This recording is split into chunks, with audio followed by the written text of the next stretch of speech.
জাবির রাদিয়াল্লাহু আনহু বললেন, একবার আমরা রাসূলুল্লাহ সাল্লাল্লাহু আলাইহি ইসলামের সাথে বুয়াত প্রান্তরে যুদ্ধের উদ্দেশ্যে রওনা হলাম। তিনি মাজদি ইবনু আমর আল জুহানি কাফিরকে খোঁজ করছিলেন।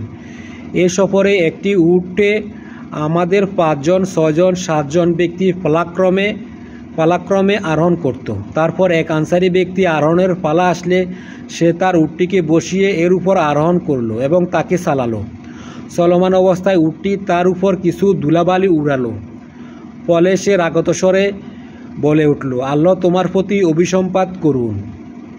এই কথা শুনে রাসূলুল্লাহ সাল্লাল্লাহু আলাইহি ইসলাম বললেন, এই লোকটি কে যে তার উটের প্রতি অভিসম্পাত করলো? সে বলল, আমি, হে আল্লাহর রাসূল সাল্লাল্লাহু আলাইহি ওয়াসাল্লাম। তখন রাসূলুল্লাহ সাল্লাল্লাহু আলাইহি ইসলাম বললেন, তুমি এর থেকে নেমে যাও, আর অভিশপ্ত উটটিকে আমাদের সঙ্গে থাকতে পারবে না।